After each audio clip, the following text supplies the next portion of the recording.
না মই এইটো নাজানো, কিন্তু যেনেকা ৱাৰ্ডিং তাত ইউজ হৈছে, মানে ইমান প্ৰেম গান্ধী ফেমিলি বা কংগ্ৰেছৰ প্ৰতি, আমাৰ ডিষ্ট্ৰিক্ট প্ৰেচিডেণ্ট বা আমাৰ চেলৰ যিটো প্ৰেচিডেণ্ট বেংগলী চেলৰ, এইটো আশ্চৰ্যৰ কথা না, যে তেহঁতৰ হৈ থিয় হৈছে মোৰ এগেইনষ্টত, যে আপুনি কংগ্ৰেছৰ এগেইনষ্টত কৈছে। ইমানখিনি এটা ৱাৰ্ডৰ ওপৰত মোৰ ছাছপেনশ্যন কৰাটো কোনো মানুহে আমাৰ পাৰ্টিৰ মেম্বাৰে বিশ্বাস কৰিব পৰা নাই এতিয়াও। তেহঁতে মোক আজিও কুৱেশ্যন কৰে, দাদা আপুনি এনেকুৱা কিবা ক'লে নেকি? মই কৈছোঁ মই কাওক গালি পাৰিছোঁ, আপুনি মোৰ প্ৰেছ মিটটো চাব পাৰে। মই যোৱা প্ৰেছ মিটত একো কোৱা নাই। এতিয়া যদি তেহঁতৰ ভিতৰত কিবা আছে, এইটো আপোনালোকে ডাইৰেক্ট সুধিব পাৰে, মইতো ক'ব নোৱাৰিম, কাৰণ মোৰ নলেজত নাই। কাৰণ মই যেতিয়া 19 তাৰিখে হাগ্ৰামা ছাৰ মোৰ লগতেই আছিল তাতে, কিন্তু হাগ্ৰামা ছাৰ নাজানে মই প্ৰেছ মিট কৰিম বুলি। আৰু হাগ্ৰামা ছাৰক ইয়াত মিছগাইড কৰা হৈ আছে একদম 100%। কাৰণ মই পলিটিক্স কৰিছোঁ কোকৰাঝাৰত হাগ্ৰামা ছাৰ, চন্দন ছাৰ আৰু কাম্পা ছাৰৰ কাৰণে। মই এই তিনিজনক বিৰাট ভাল পাওঁ। এই তিনিজনৰ কাৰণে মই BPFত সোমাইছিলোঁ আৰু BPF 20 বছৰ কৰিলোঁ। কিন্তু ডিষ্ট্ৰিক্ট প্ৰেচিডেণ্টৰ পৰা মই একদিন বিচাৰিছিলোঁ এইটোৰ কাৰণে, মোক একদিন দিয়া নাই, মোক 15 মিনিটো দিয়া নাই। এইটো দুখজনক কথা, মোৰ বিৰাট হাৰ্টত লাগিছে কথাটো, যে মই 20 বছৰ এটা পাৰ্টিক দিলোঁ, পাৰ্টিয়ে মোক একদিন দিব পৰা নাই। ডেট মিনছ তেহঁতে মোৰ এগেইনষ্টত কনস্পিৰেচি কৰি আছে আৰু কিবা।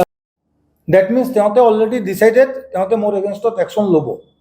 যদি একশ্যন আপোনালোকে ফাইনেল কৰিছে, তেতিয়াহ'লে মোক পাৰ্টি অফিচত মাতি পেলাই মোক অপমানিত কৰাৰ কোনো যুক্তি নাছিলে।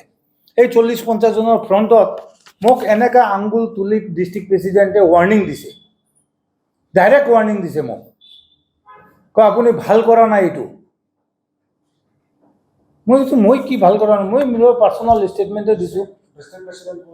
আপোনালোকে গম পাই দিছে, নাম লৈ ল'লোঁ, নাম লোৱাৰ কি আছে, ডিষ্ট্ৰিক্ট প্ৰেচিডেণ্টে হ'ব, আপোনালোকে জানে কোন। তেতিয়া মোক একদম ডাইৰেক্ট কৈছে, তই একটা কথা ইয়াত নকবি, তোক ইয়াত তোৰ কথা শুনাৰ কাৰণে আমি তোক মাতা নাই, একদম চুপচাপ বহি থাকিবি। ডেট মিনছ কি? এইটোৰ মিনছ একদম ক্লিয়াৰ, যে তেহঁতে ডিচাইড কৰি বহিছে কি কৰিব লগা আছে, মোক কথা পাতিব নিদিয়ে। মই আৰু একো নক'লোঁ। তেতিয়া মোক ক'লে আমাৰ ইউথৰ ভাইচ প্ৰেচিডেণ্ট বা কিবা হ'ব, প্ৰহ্লাদ ব্ৰহ্ম, সি মোক তাক ক'লে দেৰাচতে আপুনি ডিচিশ্যনটো শুনাই দিয়ক। তেতিয়া সি ক'লে, দাদা আপোনাক আজিৰ কাৰণে আমি ছাছপেণ্ড কৰিলোঁ টেম্পৰৰী, আজি আৰু কালিৰ ভিতৰত আপুনি, মানে তাৰ আগত দেৰাচাত ছাৰে মোক ক'লে, মানে ডিষ্ট্ৰিক্ট প্ৰেচিডেণ্টে, যে আপুনি মাপ খুজিব লাগে এইটোৰ ওপৰত, আমাৰ ফ্ৰণ্টত আৰু মিডিয়াত প্ৰেছ মিট কৰি মাপ খুজিব লাগে যে আপুনি ভুল কৈছে আৰু আপোনাৰ ৱাৰ্ডটো আপুনি ৰিটাৰ্ণ ল'ব লাগে। মইতো জবাব দিবলৈ গৈছোঁ, মোক কৈছে আপুনি একটা কথা ক'ব নালাগে। মই আৰু একো নক'লোঁ। তেতিয়া তাক ক'লে যে আপুনি ডিচিশ্যনটো শুনাই দিয়ক। মোক ক'লে আপোনাক আজিৰ কাৰণে আমি ছাছপেণ্ড কৰিলোঁ, আজি কালিৰ ভিতৰত আপুনি প্ৰেছ মিডিয়াত গৈ এইটো ৱাৰ্ডটো উইথড্ৰ কৰিব লাগে, যে তাক আমি ছাছপেণ্ড কৰিম। এডামেণ্ট হৈ আছিল তাতে, কথা বাৰ্তা যেনেকুৱা আছিল, এডামেণ্ট তেহঁতে যে ছাছপেণ্ড কৰিব, কৰক, মোৰ কোনো আপত্তি। মই তেতিয়া ওলাই আহিছোঁ। ওলাই আহি মই, মোৰ ঘৰৰ পাৰ্টি অফিচ 1 কিলোমিটাৰো নহয়। মই ঘৰত আহি পাইছোঁ।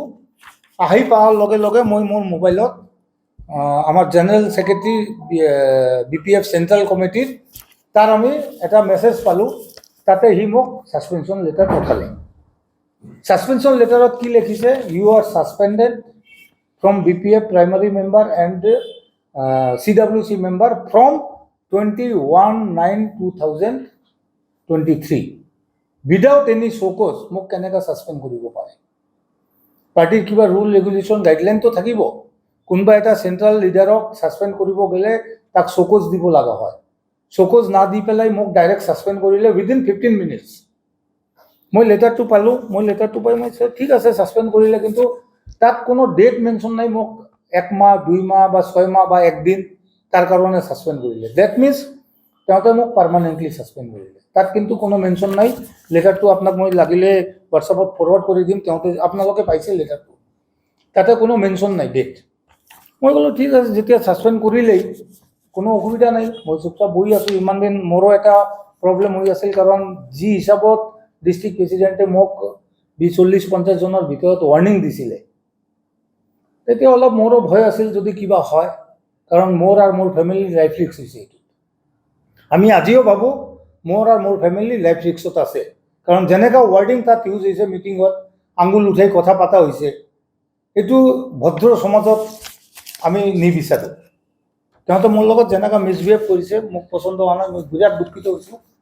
মোৰ ফেমিলি তাৰপিছত ৰাজস্থান গুচি গ'ল, মোৰ ফেমিলি যোৱাকালি আহি পাইছে।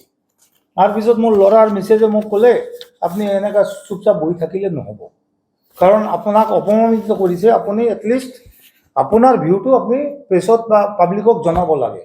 আৰু মোৰ এই মেটাৰটো এটলিষ্ট BPF পাৰ্টিৰ লিডাৰশ্বিপ, BPF ৱৰ্কাৰ আৰু BPFৰ ৱেল উইচাৰ জানিব লাগে যে পাৰ্টিৰ ভিতৰত কি চলি আছে, পাৰ্টিৰ লিডাৰ বা পাৰ্টিৰ ৱৰ্কাৰৰ লগত কেনেকুৱা বিহেভ হৈ আছে। এই বিহেভটো মই সহ্য কৰিছোঁ, তাৰ কাৰণে মই যোৱাকালি ৰাতি 9টা মানত মই ৰিজাইন কৰিলোঁ পাৰ্টিৰ। এই ৰিজিগনেশ্যনটো মই কালি ৰাতি প্ৰেচিডেণ্ট আৰু মনেশ্বৰ ব্ৰহ্ম আমাৰ জেনেৰেল ছেক্ৰেটাৰী আৰু অফিচ ছেক্ৰেটাৰী তাক পঠাই দিয়া হৈছে। মোক হোৱাটছআপত ছাছপেনশ্যন দিছে, মই হোৱাটছআপতে পঠাইছোঁ, মই কিন্তু হাৰ্ড কপি তেওঁলোকক দিয়া নাই, ময়ো আজিলৈকে হাৰ্ড কপি পোৱা নাই ছাছপেনশ্যনৰ। তাৰপিছত কি হ'ল, যেতিয়া মোক ছাছপেনশ্যনৰ কথাটো কোৱাৰ পিছতে আমাৰ বেংগলী চেলৰ চেণ্ট্ৰেল প্ৰেচিডেণ্ট থিয় হ'ল। সি মোক এতিয়া জ্ঞান দিব ওলাইছে যে গান্ধী ফেমিলি কোন, আপুনি গান্ধী ফেমিলিক চিনি পায়? গান্ধী ফেমিলি আজি নেহৰু গান্ধী ফেমিলি যদি নাথাকিল হয়, কংগ্ৰেছ নাথাকিল হয়, আপুনি এই জমিত থিয় হোৱাৰ আপোনাৰ কেপাচিটি নাছিল। ডেট মিনছ কি আমাৰ ভাৰতবৰ্ষটো কি গান্ধী ফেমিলিৰ কৰ্জদাৰ হৈছে না? তেওঁলোকৰ কাৰণে আমি জীয়াই আছোঁ ইয়াত। আমি জীয়াই আছোঁ মহাত্মা গান্ধীৰ কাৰণে, আমি জীয়াই আছোঁ ভাৰতবৰ্ষৰ কাৰণে। আমি কিন্তু কোনো পাৰ্টিকুলাৰ মানুহৰ কাৰণে বা কোনো ফেমিলিৰ কাৰণে জীয়াই নাই। আমি ইয়াত থিয় হৈছোঁ, আমি জন্ম লৈছোঁ ইয়াত, কিয় থিয় হ'ব নোৱাৰিম আমি? তেওঁলোকৰ ৱাৰ্ডিং এনেকুৱা হৈছে। তেতিয়া মই চিন্তা কৰিলোঁ, যিটো ডিষ্ট্ৰিক্ট প্ৰেচিডেণ্টে ক'লে যে ৰাহুল গান্ধী বা তেওঁলোকৰ এগেইনষ্টত কোৱাটো, আৰু এই চান্নাল মিষ্টাৰ চান্নাল চেণ্ট্ৰেল প্ৰেচিডেণ্ট বেংগলী চেল, তেতিয়া অলপ সন্দেহ হ'ল যে কংগ্ৰেছৰ লগত BPFৰ কিবা আণ্ডাৰষ্টেণ্ডিং চলি আছে নেকি, কাৰণ আজিলৈকেতো মই তেনেকৈ দেখা নাই। কাৰণ হাগ্ৰামা ছাৰেও কেতিয়াও কোৱা নাই যে আমি কংগ্ৰেছৰ লগত গৈ আছোঁ বা কংগ্ৰেছৰ লগত, সব সময় কৈছে আমি অকলে খেলিম। যদি অকলে খেলে, মই গান্ধী ফেমিলিৰ এগেইনষ্টত কোৱা নাই, মই জাষ্ট এটা কুৱেশ্যনে এৰাইজ কৰিছোঁ, ৱাই দে মানে use title of Gandhi in place of Khan. মই আদাৰ্ছ একো কোৱা নাই, গালি পাৰা নাই। তাৰপিছত এটা কথা আৰু হ'ল, এইটো চিন্তা কৰাৰ পিছত ইয়াত এটা ডাঙৰ কুৱেশ্যন আছে। ডাঙৰ কুৱেশ্যনটো হ'ল, মই BPFৰ কিছুমান লিডাৰৰ পৰা লাখ লাখ টকা পাওঁ। সেই লাখ লাখ টকা মই বছৰকে বছৰ হৈ গ'ল মানে বিচাৰিলেও ৰিটাৰ্ণ নাপাওঁ। এইটো কি হৈছে, কিছুদিন আগত যেতিয়া চেলবিলাক ফৰ্মেশ্যন হৈ আছিল, আপোনালোকে জানে কোকৰাঝাৰ ডিষ্ট্ৰিক্ট ব্লকৰ 2টা চেল ফৰ্মেশ্যন হৈ আছিল। তেতিয়া এদিন ৰাতি ডিষ্ট্ৰিক্ট প্ৰেচিডেণ্টে মোক ৰাতি 10টাত ফোন কৰিলে, কয় শৰ্মা আপুনি কালি 2টা চেল ফৰ্মেশ্যন হ'ব, ওই 2টা চেলৰ খৰচাটো আপোনাক দিব লাগে। মই তেতিয়া কৈছোঁ, ছাৰ এইটোতো মোৰ দ্বাৰা এতিয়া সম্ভৱ নহয়, কাৰণ 2 মাহ 3 মাহ আগতে মই কোকৰাঝাৰ টাউন প্ৰগ্ৰামত 4 লাখ টকা মই খৰচা কৰিছোঁ, এতিয়াতো মোৰ হাতত পইচা নাই, মই দিব নোৱাৰিম। সি মোৰ ওপৰত খং কৰিলে। এই তেওঁতে এটা কনস্পিৰেচি কৰি পেলাই এইটো কামটো কৰিছে। এইটো টোটাল কনস্পিৰেচি মোৰ এগেইনষ্টত। এতিয়া এনেকুৱা কুৱেশ্যন উৰাই আছে যে মোক ছাছপেণ্ড কৰাটো পইচাৰ মেটাৰ হয়। ইয়াত এনেকুৱা হ'ব পাৰে, এই মানুহ যিবিলাকৰ পৰা মই পইচা পাওঁ, তেওঁতে মোৰ এগেইনষ্টত কনস্পিৰেচি কৰি এই কামটো কৰিছে। নহ'লে এই এটা সৰু মেটাৰ, মই এটা কুৱেশ্যনহে এৰাইজ কৰিছোঁ, মই কাক গালি পাৰা নাই। মোক ছাছপেণ্ড কৰিব লগা হৈছে উইদাউট এনি শ্ব'কজ। এইটো এটা আশ্চৰ্যৰ কথাৰ। এইটো মই কৈ দিওঁ, আজি মই পাৰ্টি এৰিছোঁ, আপোনালোকে চাই থাকক অহা দিনত কিমান মানুহে এই বিহেভিয়াৰবিলাকৰ কাৰণে কিমান মানুহে পাৰ্টি এৰি দিয়ে। এই বিহেভিয়াৰৰ কাৰণে পাৰ্টি নীতিকে, এই বিহেভিয়াৰৰ কাৰণে এতিয়া এনেকুৱা হ'ব যে হাগ্ৰামা ছাৰো মানে চিন্তা কৰিব লগা আছে যে এইবিলাক মানুহৰ কাৰণে পাৰ্টিটো ধ্বংস হ'ব, ল'ব লগা। এইটো আমাক প্ৰেচিডেণ্টে কৈছে। তেতিয়াহ'লে মই আৰু প্ৰেচিডেণ্টত কথা পাতিতো কোনো লাভ নাই। যেতিয়া প্ৰেচিডেণ্টে অৰ্ডাৰ দিছে, কিন্তু মই আজিও হাগ্ৰামা ছাৰক সন্মান কৰোঁ আৰু কৰি থাকিম। কাৰণ মই যিমান জানো, হাগ্ৰামা ছাৰে ইমান হাৰ্ড ডিচিশ্যন লোৱা হয়তো নকৰিলে, কিন্তু কিছুমান মানুহে তাক ছাৰক মিছগাইড কৰিছে। এতিয়ালৈকে বন্ধু মই কোনো ডিচিশ্যন লোৱা নাই, কাৰণ এটা ৰাস্তা বন্ধ হ'লে 10টা ৰাস্তা খুলি যায়, আপোনালোকেও জানে ভালকৈ। আৰু যদি পলিটিক্স কৰিব লগা আছে, তেতিয়া আগত কিবা নকৰি চিন্তা কৰিবই লাগিব। কিন্তু বৰ্তমানত মই এতিয়াও কোনোবা পাৰ্টি বা BJP, UPPL, কংগ্ৰেছ বা কোনোবা দলত যাম, এইটো মই এতিয়াও চিন্তা কৰা নাই। কিন্তু আহা পূজা বা দেৱালীৰ পিছত যদি তেনেকৈ চিচুৱেশ্যন কিবা থাকে তেতিয়াহ'লে কিবা এটা চিন্তা কৰিব পাৰিম। কিন্তু ডিচেম্বৰলৈকে মই এতিয়া মই একচুৱেলি মই এতিয়া ফেমিলিক সময় দিম, কাৰণ পূজা আহিছে, দেৱালী আছে, আমাৰ ডাঙৰ পৰ্ব। এই সময়ত মই কোনো পলিটিক্সত সোমাব বিচৰা নাই, মই ফেমিলিক সময় দিম। নিৰ্বাচনৰ বছৰ আপুনি যেতিয়া হাগমা মহিলাৰে আকৌ যাব নেকি আপোনাৰ? নাই, মোৰ আৰু মই ক্লিয়াৰ মোৰ হেৰিত ৰেজিগনেশ্যনত ক্লিয়াৰ লিখি দিছোঁ, I feel that I am not able to work with the party.